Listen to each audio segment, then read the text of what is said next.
am going to change one thing on this assignment sheet, and you should tell your friends. In an effort to help everyone catch up on time and an effort to save some materials, you are going to still do 4 things, but you're going to do them on one board, not 4 boards. Does that make sense? You take one board and divide it in quarters. You're a blessing on this day, Kristen. It's like, it makes me sad too, because I want to keep metal. You are doing everything else the same. Instead of 4 boards, you are just doing one board with 4 treatments on it. Sound good? Yes, ma'am. So that means you will have to like mark out what a quarter of your board is. Time manage to where you can like tape off to get nice crisp divisions between the 4, right? So time management, so you can tape things. So there's a little bit more of a component to it, but it's in an effort to help everyone catch up. Any questions on that change? Catch up. Okay. You have 2 weeks to work on this project. One of those weeks is spring break. Time manage. You should all be caught up when we get back from this project, right? Yes, I want us all to have lots of time as we're moving through. We only meet 5 more times. Extra. That's so sad. Right? So stay on top of it so we can get everything done on time. So this week you are doing 4 different metals. I want a nice, clean, polished metal. I don't care what kind of metal it is, but we want it to look nice and clean and pretty. We want a rusted metal. I've seen some of your reference images floating around already, varying amounts of rust. That's up to you. We want some sort of patinaed metal. So excited. So Google patina. It's a lot of times that like greenish color that happens on top of copper, and it makes for a really pretty stage picture. Or like it's a lot of times it happens on statues that you see in the wild. And then the 4th one is of your choice. Something else in the metal family of your choice. That could be a piece of like painted metal that is starting to rust maybe, so it has like a fun bright color to it. Like this? That's kind of patina, yeah. What I want you to do this week is be like, oh look, metallic paint, it says gold, paint, done. This is not what we're doing, okay? We are not just straight out of the bucket applying a solid color. That is not the point of this class. I know you all can do that. So for this class, you're gonna challenge yourself a little bit more. We have some metallic paints, which I'll demo for us today.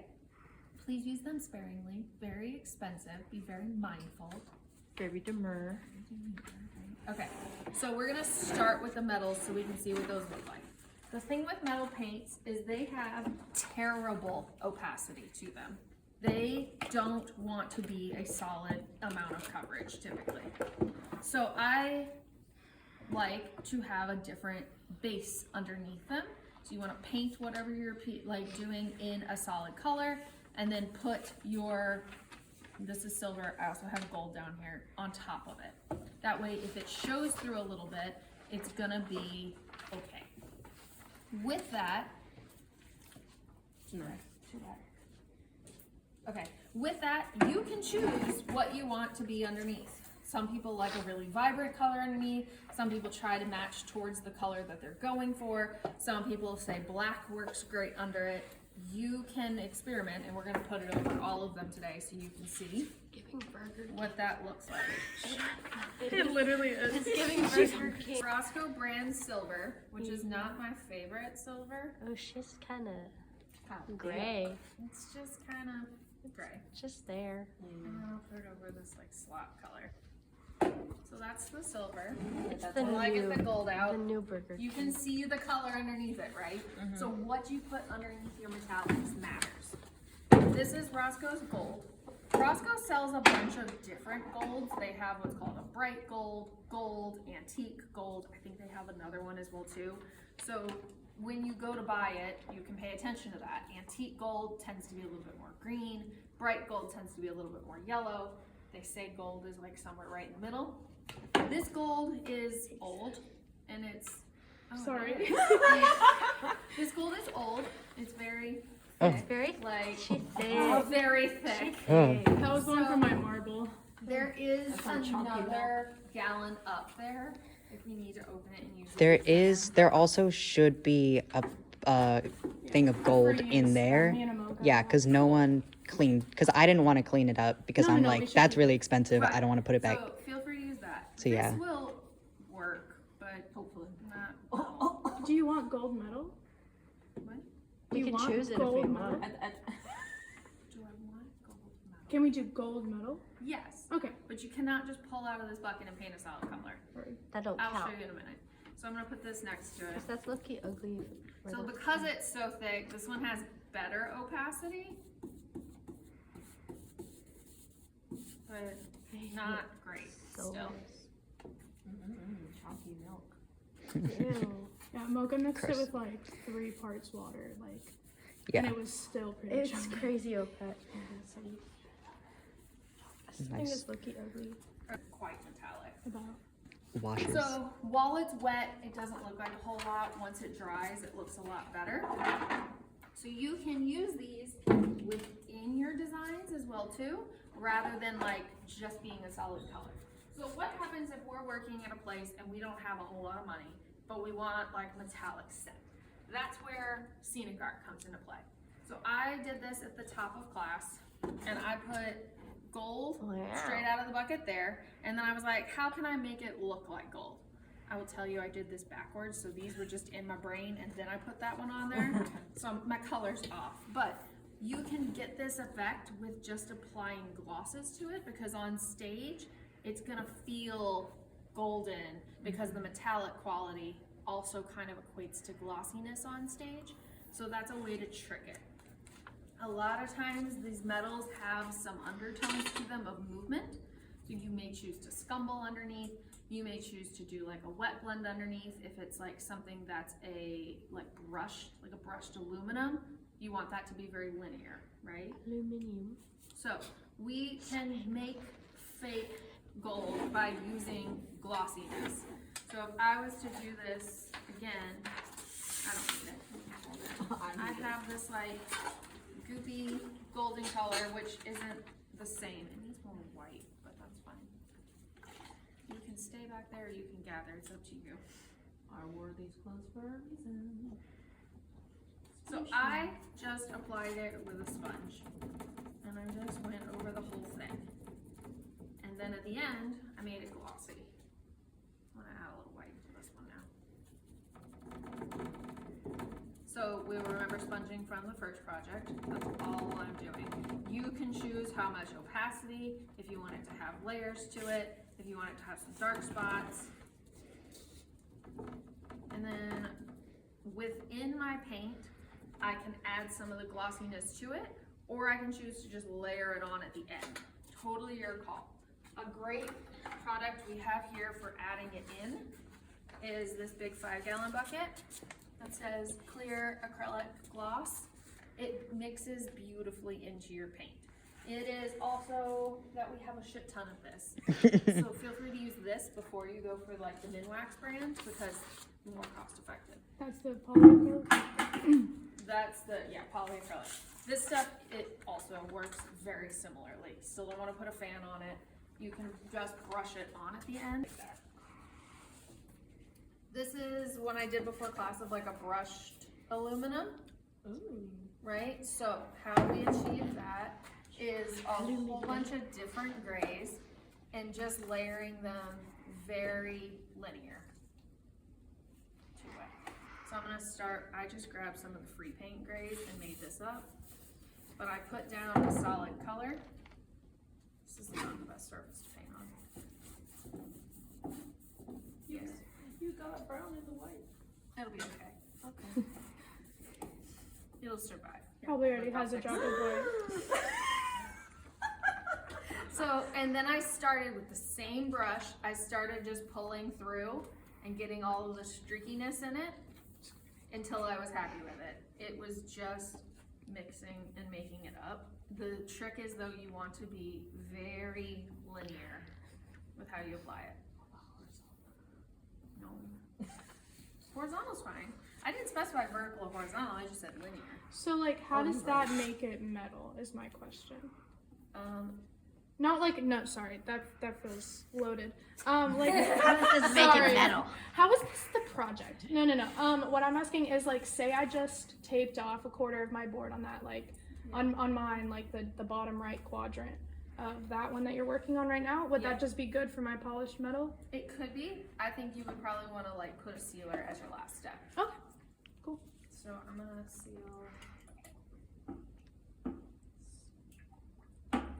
in milk. I'm gonna seal half of this so we can see what that looks like. How does that make it metal?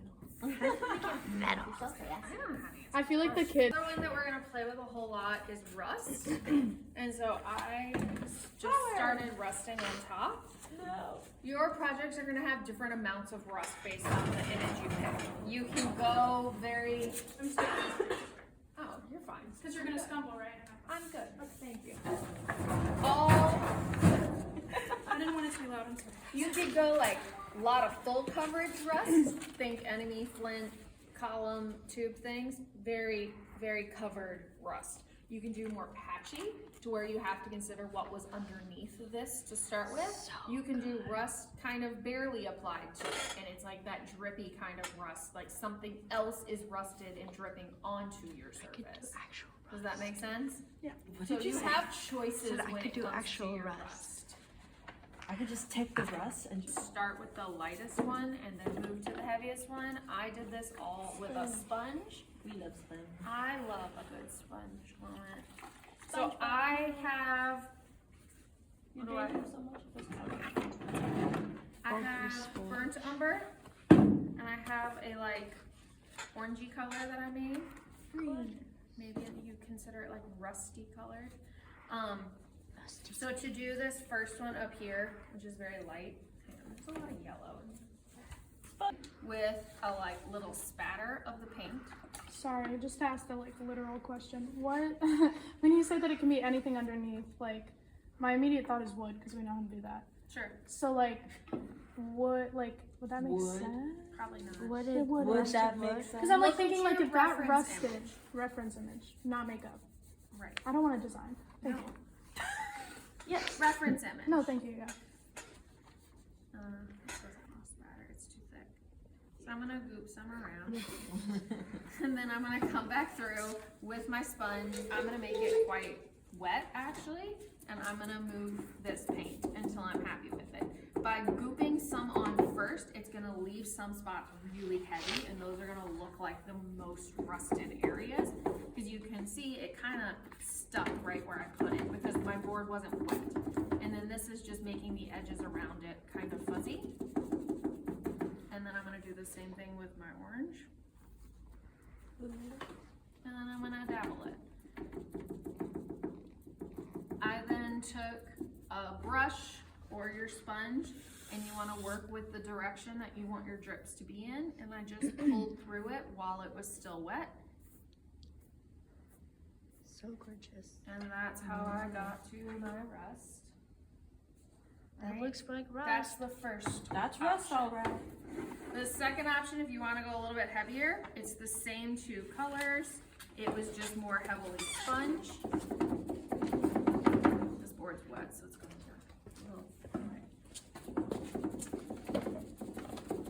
My board is kind of wet, which works well for this like second level of rusting all over, but yet letting me still see some of what's underneath. This will be less directional. It's not gonna be drippy if it's rusting all over generally. And then you may even use a paper towel or a rag and pick some of it back up if it's too heavy in spots.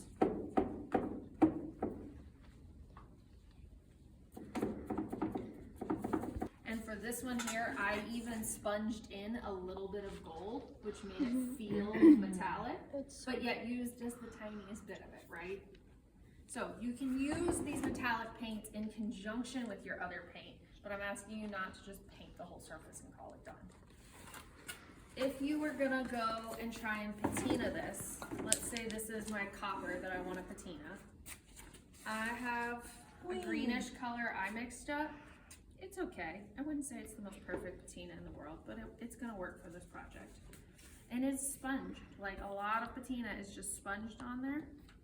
I'm gonna go ahead and sponge some white with it too, and let that kind of play and mix. That way I have both colors on here, so they both create some depth at the same time. It's not one color and then the other. And that's gonna make it feel a little more natural than if you just have one color on your sponge. And this really sits on top of it, so you're not wanting to use a lot of water with your patina. If you look at your reference images, a lot of times patina kind of sits right on top of the surface. So a little bit of water in your sponge is okay, but not too much. You may leave big patches open to where you can really see what was underneath originally. You may soften some areas with a paper towel or a rag. It's pretty. And it is patina. Yes? Wow. Are there any other metals you want to see a demo of in particular? You're like, I'm thinking about doing this and I don't know how to do it. Opal. Not a metal.